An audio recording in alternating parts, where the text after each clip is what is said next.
పూణే వేదికగా జరిగిన 4వ టీ20 మ్యాచ్లో మన టీమిండియా ఒక అదిరిపోయే విక్టరీ కొట్టారు. గేమ్ ఇంగ్లాండ్ చేతిలో ఉంది, వాళ్లే మ్యాచ్ గెలుస్తారనుకున్న స్థాయి నుండి మన వాళ్ళు బ్రిలియంట్ కంబ్యాక్ చేశారు. ఎస్పెషల్లీ డెత్ ఓవర్స్లో మన వాళ్ళ బౌలింగ్ అయితే టాప్ నాచ్. నిజంగా ఇంగ్లాండ్ టీం చాలా ఈజీగా మ్యాచ్ గెలుస్తారు అనే పొజిషన్కి వెళ్ళిపోయారు. బట్ అక్కడ నుండి మన టీమిండియా బౌలర్స్ ఫైట్ బ్యాక్ చేసి మన టీంను 15 పరుగుల తేడాతో గెలిపించారు.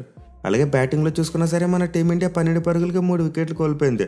బట్ ఇలాంటి ఘోరమైన పొజిషన్ నుండి కోలుకొని మన వాళ్ళు 180 కంటే ఎక్కువ రన్స్ కొట్టి మ్యాచ్ని గెలిచారు. సో మన టీమిండియాకి అయితే ఈ మ్యాచ్లో ఫస్ట్ బ్యాటింగ్ చేసినప్పుడు మంచి స్టార్ట్ రాలేదు, అలాగే బౌలింగ్ వేసినప్పుడు కూడా మంచి స్టార్ట్ రాలేదు. కానీ టువర్డ్స్ ద ఎండ్ కంబ్యాక్ చేసి మ్యాచ్ని గెలిచారు. అండ్ ఆల్సీ మ్యాచ్తో పాటు సిరీస్ని కూడా మరో మ్యాచ్ మిగిలి ఉండగానే 3-1 తేడాతో గెలుచుకున్నారు. సో ఇదైతే మన టీమిండియాకు వరుసగా టీ20 ఫార్మాట్లో సొంత గడ్డ మీద 17వ టీ20 సిరీస్ విన్. మేలీ 2019 సంవత్సరం నుండి మన వాళ్ళు సొంత గడ్డ మీద ఇప్పటి వరకు ఒక్క సిరీస్ కూడా ఓడిపోలేదు. సో ఇప్పటివరకు టీ20 ఫార్మాట్లో ఏ టీం కూడా ఇంత కన్సిస్టెంట్గా రాణించలేకపోయింది. ఇన్ఫాక్ట్ మన వాళ్ళు దరిదాపుల్లో కూడా ఎవరూ లేరు. బట్ ఎనివే ఈ మ్యాచ్లో మన టీమిండియా గెలవడం కొంతమంది ఇంగ్లాండ్ ఫ్యాన్స్ జీర్ణించుకోలేకపోతున్నారు. ఎందుకంటే ఈ మ్యాచ్లో మన టీమిండియా 12 మంది ప్లేయర్స్ ఆడారు. సో యాక్చువల్లీ మన టీమిండియా ప్లేయింగ్ లెవెన్లో హర్షిత్ రాణా లేడు. మన వాళ్ళు మళ్ళీ ఒకే ఒక్క జెన్యున్ ఫాస్ట్ బౌలర్తో బరిలోకి దిగారు. బట్ మన వాళ్ళు బౌలింగ్ చేస్తున్నప్పుడు చూసుకుంటే మాత్రం 10 ఓవర్ తర్వాత హర్షిత్ రాణా బౌలింగ్కి వచ్చాడు. దీంతో కంకషన్ సబ్ రూల్ తెలియని వాళ్ళు ఇదేంటి అబ్బా అని చెప్పి అనుకోవచ్చు. మీరు ఐపీఎల్ ఎక్కువగా చూసే వాళ్ళు హర్షిత్ రాణా ఇంపాక్ట్ ప్లేయర్గా వచ్చాడని చెప్పి అనుకోవచ్చు. బట్ యాక్చువల్లీ ఇంటర్నేషనల్ క్రికెట్లో కంకషన్ సబ్ అనే ఒక రూల్ ఉంది. దాని ప్రకారమే శివం దుబే ప్లేస్లో మనకు హర్షిత్ రాణా ప్లేయింగ్ లెవెన్లోకి వచ్చాడు. సో యాక్చువల్గా ఏం జరిగిందంటే దుబే బ్యాటింగ్ చేస్తున్నప్పుడు తన తలకి ఇంజ్యూరీ అయింది. 20th ఓవర్లో ఓవర్టర్న్ వేసిన ఒక బౌన్సర్ డైరెక్ట్గా దుబే యొక్క హెల్మెట్కి తగిలింది. దీంతో అతను కంకషన్కు గురయ్యాడు. సో ఇక్కడ కంకషన్ అంటే తెలుగు మీనింగ్లో అపస్మారక స్థితి అంటారు. అంటే తలకేదైనా బలమైన గాయం తగిలినప్పుడు కొంతవరకు కళ్ళు తిరిగినట్టు అనిపిస్తుంది. అండ్ ఇలాంటి టైంలో మనమైతే ఏం పని చేయలేం, రెస్ట్ తీసుకోవాలి. సో దీన్ని బేస్ చేసుకున్న ఐసీసీ కంకషన్ సబ్స్టిట్యూట్ అనే ఒక కొత్త రూల్ని తీసుకొచ్చారు అప్పుడెప్పుడు. ఇన్ఫాక్ట్ మనం 2020లో ఆస్ట్రేలియాతో జరిగిన ఒక టీ20 మ్యాచ్లో కూడా చూసాం. జడేజాకి ఇలానే హెల్మెట్కు బాల్ తగిలినప్పుడు చాలా కంకషన్ సబ్స్టిట్యూట్గా వచ్చి మ్యాచ్ని గెలిపించాడు. సో మళ్ళీ సేమ్ అలాంటి ఎగ్జాక్ట్ మూమెంట్ ఈ మ్యాచ్లో రిపీట్ అయింది. శివం దుబే తలకు బాల్ తగలడం వల్ల కంకషన్ సబ్స్టిట్యూట్గా హర్షిత్ రాణా ప్లేయింగ్ లెవెన్లోకి వచ్చాడు. సో రూల్స్ ప్రకారం ఒక బ్యాట్స్మెన్ కంకషన్కు గురైతే మీరు ఒక బ్యాట్స్మెన్ తీసుకురావచ్చు సబ్స్టిట్యూట్గా. అండ్ అతను ప్లేయింగ్ లెవెన్లో ఉండే ప్లేయర్లు అయినా మొత్తం అన్ని పనులు కూడా చేయొచ్చు. అలాగే ఒకవేళ బౌలర్ కంకషన్కు గురైతే బౌలర్ను తీసుకురావచ్చు. కానీ ఆల్రౌండర్ విషయంలో మాత్రం ఐసీసీ ఒక వెసులుబాటు కల్పించింది. అదేంటంటే ఒకవేళ ఎవరైనా ఆల్రౌండర్ కంకషన్కు గురైతే అప్పుడు టీంకు ఈదర్ బౌలర్ ఆర్ బ్యాట్స్మెన్ ఎవరినొకరిని తీసుకొచ్చే అవకాశాలు ఉంటాయి. అంటే ఆల్రౌండర్ బదులుగా ఆల్రౌండర్ని తీసుకురావాలని చెప్పి రూల్ పెట్టలేదు. ఎందుకంటే ఒక ఆల్రౌండర్ అటు బ్యాటింగ్ చేయగలడు, అలాగే బౌలింగ్ చేయగలడు. దీంతో ఆల్రౌండర్కు కంకషన్ సబ్స్టిట్యూట్గా అయితే బౌలర్ని తీసుకురావచ్చు, లేదా బ్యాట్స్మెన్ తీసుకురావచ్చు. ఇంకా సింపుల్గా చెప్పాలంటే మనకు ఆ సిచ్యువేషన్లో ఎవరైతే అవసరమవుతారో వాళ్ళని తీసుకురావచ్చు. సిచ్యువేషన్లో చూసుకుంటే మనకి శివం దుబే బ్యాటింగ్ అయిపోయింది. దీంతో మనకి కంకషన్ సబ్స్టిట్యూట్గా బ్యాట్స్మెన్ తెచ్చుకుని అలాంటి ఉపయోగం ఉండదు. అండ్ దీనివల్ల మన వాళ్ళు బౌలర్గా హర్షిత్ రాణాని తీసుకొచ్చారు. సో దీని మీద ఇప్పుడు కొంతమంది ఇంగ్లాండ్ సపోర్టర్స్ క్రై చేస్తున్నారు. ఎందుకంటే కంకషన్ సబ్గా వచ్చిన హర్షిత్ రాణా 3 వికెట్లు తీసి ఇంగ్లాండ్ ఓటంలో కీ రోల్ ప్లే చేశాడు. దీంతో ఆల్రౌండర్ బదులు బౌలర్ను తీసుకురావడం ఏంటి, ఇది చీటింగ్ అని చెప్పి వాళ్ళకి నచ్చినట్టు మాట్లాడుతున్నారు. మరి ఇదైతే క్లియర్లీ మన వాళ్ళు రూల్స్నే ఫాలో అయ్యారు. ఐసీసీ ఏదైతే రూల్ పెట్టిందో దాన్ని ఒబే చేశారు మన వాళ్ళు. ఇన్ఫాక్ట్ మన వాళ్ళు చేసిన మార్పు రూల్స్కి తగ్గట్టుగా ఉంది కాబట్టి మ్యాచ్ రిఫరీ కూడా అగ్రీ చేశాడు. సో మన వాళ్ళైతే కంకషన్ సబ్ను రూల్స్ ప్రకారమే తీసుకొచ్చారు. అఫ్కోర్స్ కొంతమంది శివం దుబేకి లైక్ టు లైక్ రీప్లేస్మెంట్గా రమన్దీప్ సింగ్ ఉన్నాడు కదా, సో అతను తీసుకురావచ్చు కదా అని చెప్పి అనొచ్చు. బట్ ఇక్కడైతే మీరు ఒకటి అర్థం చేసుకోవాలి, ఆల్రౌండర్కి బదులు ఆల్రౌండర్ని తీసుకురావాలని చెప్పి రూల్ లేదు. బౌలర్ని తీసుకురావచ్చు, లేకపోతే బ్యాట్స్మెన్ తీసుకురావచ్చు. సో మనకి బెటర్ ఆప్షన్గా హర్షిత్ రాణా ఉన్నాడు కాబట్టి హర్షిత్ రాణాని తీసుకొచ్చారు. ఇన్ఫాక్ట్ అసలు గట్టిగా మాట్లాడితే రమన్దీప్ సింగ్ స్క్వాడ్లోనే ఉండవలసిన ప్లేయర్ కాదు. అతను రింకు సింగ్ బ్యాకప్గా 16వ ప్లేయర్గా స్క్వాడ్లోకి వచ్చాడు. సో నాలైతే నితీష్ రెడ్డి మరియు రింకు సింగ్ ఇంజరీ అయినప్పుడు ఒక్కరిని కాకుండా ఇద్దరిని రీప్లేస్మెంట్గా తెచ్చుకున్నారు. దీనివల్ల దుబేతో పాటు రమన్దీప్ సింగ్ స్క్వాడ్లోకి ఎక్స్ట్రాగా రావాల్సి వచ్చింది.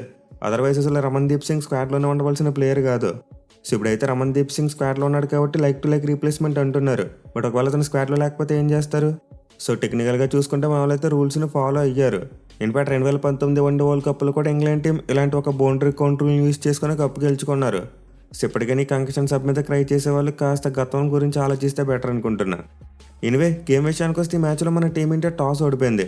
ఇంగ్లాండ్ వాళ్ళు టాస్ గెలిచి ముందుగా ఫీల్డింగ్ తీసుకున్నారు. అండ్ టీంలో చేంజెస్ చూసుకుంటే 2 జట్లలో కూడా బాగానే మార్పులు చేశారు. ఎస్పెషల్లీ మన టీమిండియాలో 3 మార్పులు జరిగాయి. సో మనం ప్రివ్యూడోలో చెప్పుకున్నట్టు రింకు సింగ్ టీంలోకి వచ్చాడు. అండ్ రొటేషన్లో భాగంగా మహమ్మద్ షమీని పక్కన పెట్టి మళ్ళీ హర్షదీప్ సింగ్ని తీసుకొచ్చారు. అలాగే మ్యాచ్ కోసం ఖచ్చితంగా ఒక స్పిన్నర్ను డ్రాప్ చేస్తారని చెప్పి మాట్లాడుకున్నాం. సుందర్ లేదా బిష్ణోయ్ ఇద్దరు ఎవరొకరిని తీస్తారని చెప్పుకున్నాం. అండ్ ఎగ్జిట్లు అనుకున్నట్టే సుందర్ను డ్రాప్ చేసి దూబేని తీసుకొచ్చారు. సో మన టీమిండియా అయితే మ్యాచ్ కోసం కాస్త బ్యాటింగ్ పవర్ను పెంచుకుంది. అండ్ ఈ చేంజ్ అయితే మన టీమిండియాకు చాలా బాగా వర్కౌట్ అయింది. ఎస్పెషల్లీ మన వాళ్ళు బ్యాటింగ్ మొదలుపెట్టిన తర్వాత స్టార్ట్ అస్సలు మంచిగా రాలేదు. సెకండ్ ఓవర్లోనే మన వాళ్ళు 3 వికెట్లు కోల్పోయారు. మెయిన్లీ సంజు శాంసన్ మరోసారి షార్ట్ బాల్కి అవుట్ అయ్యాడు. అండ్ తిలక్ వర్మ చూసుకున్న సూర్యకుమార్ యాదవ్ చూసుకున్న ఇద్దరు కూడా డక్అవుట్స్ అయ్యారు. మెయిన్లీ తిలక్ వర్మ వచ్చిరాగానే ఒక అన్ఎక్స్పెక్టెడ్ షాట్ ఆడాడు. అండ్ సూర్యని చూసుకున్న ఒక బ్రిలియంట్ ఫీల్డ్ సెట్టింగ్తో ట్రాప్ చేశారు. సో ఈ మ్యాచ్లో మార్కుడ్ ప్లేస్లో ప్లేయింగ్ లోన్లోకి వచ్చిన సకీబ్ మహమ్మద్ ఒక ఎక్సలెంట్ ఓవర్ వేసి మన టీమిండియాని కంప్లీట్లీ బ్యాక్ ఫుట్ మీద పెట్టేశాడు.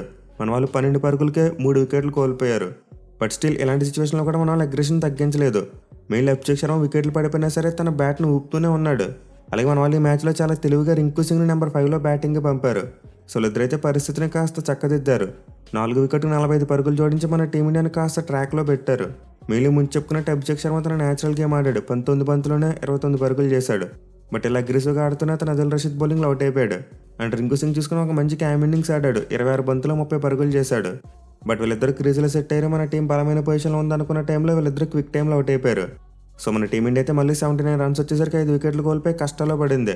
బట్ అగైన్ ఇలాంటి సిచ్యువేషన్లో ఒక mind blowing partnership Hardik Pandya మరియు శివం దూబే ఇద్దరు కలిసి 6వ వికెట్కి ఏకంగా 87 పరుగుల పార్ట్నర్షిప్ యాడ్ చేశారు. సో ఈ పార్ట్నర్షిప్ ఏదైతే ఉందో కంప్లీట్లో ఒక గేమ్ చేంజర్. అసలు మన టీమిండియా 160 అయినా కొట్టగలదా అనే పొజిషన్ నుండి టాప్లోకి తీసుకెళ్లిపోయారు. ఇన్ఫాక్ట్ హార్దిక్ పాండ్యా మ్యాచ్లో అయితే తన వింటేజ్ షో చూపించాడు. లాస్ట్ మ్యాచ్లో చాలా క్రిటిసిజం వచ్చింది స్లోగా బ్యాటింగ్ చేశాడని చెప్పి. కానీ మ్యాచ్లో మాత్రం దద్దరిల్లిపోయి బ్యాటింగ్. మేలు అతను ఎలాంటి అన్యూజువల్ షాట్స్ ఆడలేదు. ఇన్సైడ్ లైన్కి వచ్చి ఆ షేప్ని అలా హోల్డ్ చేసి పట్టుకునేవాడు. Especially in front of the wicket ఆ వీ షేప్లో కొట్టిన షాట్స్ అయితే నిజంగా absolutely mind blowing. So Hardik Pandya batting అయితే ఒక ఐ ఫీస్ట్ అని చెప్పుకోవచ్చు. 30 బంతుల్లోనే 53 పరుగులు చేశాడు. అండ్ అతని ఇన్నింగ్స్లో 4 ఫోర్లతో కూడా 4 సిక్సర్లు ఉన్నాయి. ఇక దూబే చూసుకున్న అతను ఎందుకైతే టీంలోకి తీసుకున్నారో దాన్ని సక్సెస్ఫుల్గా చేశాడు. సో లాస్ట్ 2 మ్యాచెస్లో చూసుకుంటే మన టీమిండియా అదిల్ రషీద్ బౌలింగ్ ఆడేందుకు చాలా స్ట్రగుల్ అయింది. మిడిల్ ఓవర్స్లో అతను బౌలింగ్లో అసలు రన్స్ కొట్టలేకపోయేవారు. కానీ మ్యాచ్లో చూసుకుంటే మాత్రం అతను ఉతికారేశారు. ఇన్ఫాక్ట్ దూబే అక్కడ ఉతికారేశాడని చెప్పుకోవచ్చు. ఎందుకంటే ఈ మ్యాచ్లో దూబే అదిల్ రషీద్ బౌలింగ్లో 2 సిక్స్లు మరియు 2 ఫోర్లు కొట్టాడు.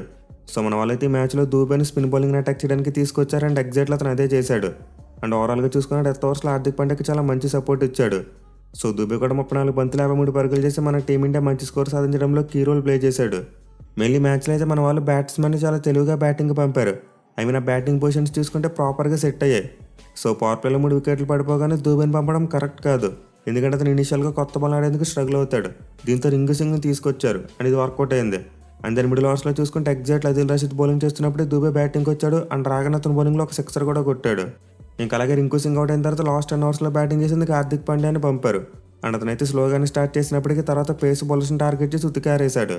సో లాస్ట్ మ్యాచ్లో మన వాళ్ళు బ్యాటింగ్ పొజిషన్స్ విషయంలో కొన్ని మిస్టేక్స్ చేసినప్పటికీ మ్యాచ్లో మాత్రం ప్రాపర్గా యూజ్ చేశారు. స్టార్టింగ్లో 3 వికెట్లు కోల్పోయినప్పటికీ అక్కడ ఒత్తిడికి లోనవ్వకుండా మంచిగా యూటిలైజ్ చేశారు ప్లేయర్స్ని. సో మ్యాచ్లో అయితే అందరు ఇంగ్లాండ్ బౌలర్స్ కూడా 8 కంటే ఎక్కువ ఎకానమీతో బౌలింగ్ చేశారు. అంటే మన వాళ్ళు అందరు బౌలర్స్ని కూడా టార్గెట్ చేసి ఆడారు. దీనివల్ల ఇంగ్లాండ్ టీం ఎక్స్ట్రాగా ఒక 20 to 30 రన్స్ని సమర్పించుకున్నారు. బట్ వాళ్ళు చేసే విషయానికి వస్తే చాలా మంచి స్టార్ట్ వచ్చింది. సాల్ట్ మరియు డకెట్ ఇద్దరు కూడా పెద్ద పార్ట్నర్షిప్ పెట్టారు. ఇన్ఫాక్ట్ ఆ టీం పవర్ ప్లే అయ్యేసరికి చాలా స్ట్రాంగ్ పొజిషన్లో ఉంది. 62 పరుగులు చేసి 1 వికెట్ మాత్రమే కోల్పోయారు. సో బెన్ డకెట్ అయితే మన బౌలర్స్ మీద కౌంటర్ అటాక్ చేశాడు. 19 బంతుల్లోనే 39 పరుగులు చేశాడు. బట్ ఎప్పుడైతే పవర్ ప్లేలో లాస్ట్ బాల్కి అతను వికెట్ని రవి బిష్ణో తీశాడో ఆ తర్వాత ఇంగ్లాండ్ టీం గాడి తప్పింది. క్విక్ టైంలో 3 వికెట్లు కోల్పోయారు. మెయిన్లీ ఫిల్ సాల్ట్ మరియు బట్లర్ 5 బంతుల వ్యవధిలో అవుట్ అయిపోయారు.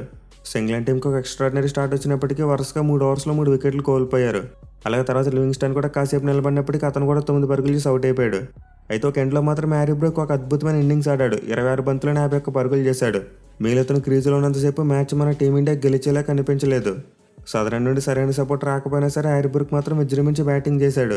దీనివల్ల ఇంగ్లాండ్ టీం 14 ఓవర్స్ ముగిసేసరికి చాలా బలమైన పొజిషన్కి వెళ్ళింది.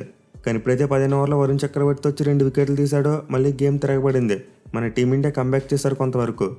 ఎస్పెషల్లీ వీడియో స్టార్టింగ్లో చెప్పుకున్నట్టు హర్షిత్ రాణా 3 వికెట్లు తీశాడు. సో అతను తీసిన 3 వికెట్లు కూడా చాలా క్రూషియల్ టైంలో వచ్చాయి. మెయిన్లీ ముందు డ్రింక్స్ బ్రేక్ తర్వాత లివింగ్స్టన్ వికెట్ తీసి పార్ట్నర్షిప్ను బ్రేక్ తీశాడు. అండ్ దాని మళ్ళీ డెత్ ఓవర్ స్టార్ట్ అయిన తర్వాత జాకబ్ బేతల్ వికెట్ తీశాడు. అలాగే చివరిలో క్రూషియల్ టైంలో డేంజరస్ కమర్ అని జైమీ ఓవర్టన్ వికెట్ కూడా అతనే తీశాడు. సో హర్షిత్ రాణా అయితే క్రూషియల్ టైంలో 3 వికెట్లు తీసుకున్నాడు. అండ్ బిష్ణో చూసుకుని మ్యాచ్లో చాలా మెరుగ్గా బౌలింగ్ చేశాడు. అతను కూడా 3 వికెట్లు తీసుకున్నాడు. ఎస్పెషల్లీ డకెట్ని అవుట్ చేసిన తర్వాత మన వాళ్ళు కంబ్యాక్ చేయగలిగారు. సో చివరిలో కొంతవరకు టెన్షన్ పెట్టినప్పటికీ మన వాళ్ళు అయితే మంచిగానే కంబ్యాక్ చేశారు. మెయిన్లీ 18th, 19th మరియు 20th ఈ 3 ఓవర్స్లో కూడా మంచి బౌలింగ్ పడింది. సో మన టీమిండియా బౌలర్స్ అయితే మ్యాచ్లో కలిసికట్టుగా రాణించారు. వరుణ్ చక్రవర్తి తన ఫామ్ను కంటిన్యూ చేస్తూ 4 ఓవర్స్లో 28 రన్స్ మాత్రం ఇచ్చి 2 వికెట్స్ తీసుకున్నాడు. అండ్ ముందు చెప్పినట్టే బిష్ణో మరియు రాణా ఇద్దరు కూడా తలో 3 వికెట్లు తీసుకున్నారు. అలాగే వీళ్ళతో పాటు అక్షర్ పటేల్ అండ్ హర్షదీప్ సింగ్ ఇద్దరు కూడా తలో వికెట్ తీసుకున్నారు. బట్ శివం దుబే కంకషానికి గురి కాకుండా ఉండుంటే మ్యాచ్ పరిస్థితి వేరేలా ఉండేది. హర్షిత్ రాణా సబ్గా వచ్చి తన T20 డెబ్యూ చేసి ఉండేవాడు కాదు. అండ్ ఇలాంటి టైంలో ఖచ్చితంగా మన టీమిండియాకి ఒక బౌలర్ షార్ట్ ఉండేవాడు. ఎస్పెషల్లీ మన వాళ్ళు హార్దిక్ పాండ్యా మీద డిపెండ్ అవ్వాల్సిన పరిస్థితి వచ్చేది. బట్ హర్షిత్ రాణా ఎప్పుడైతే కంకషన్ సబ్కి వచ్చాడో మన టీమిండియాకి చాలా బెనిఫిట్ అయ్యింది అది. సో మన టీమిండియా అయితే ఈ మ్యాచ్లో చాలా మంచిగా ఫైట్ బ్యాక్ చేసి మ్యాచ్ గెలవడంతో పాటు సిరీస్ని కూడా సొంతం చేసుకున్నారు. దీంతో ముంబై వేదికగా జరగబోయే 5వ మ్యాచ్ ఒక డెడ్ రబ్బర్ మాత్రమే. చూడాలి మరి ఆ మ్యాచ్లో కూడా మన వాళ్ళు గెలిచి సిరీస్ని 4-1 తేడాతో క్లోజ్ చేస్తారా లేదనేది.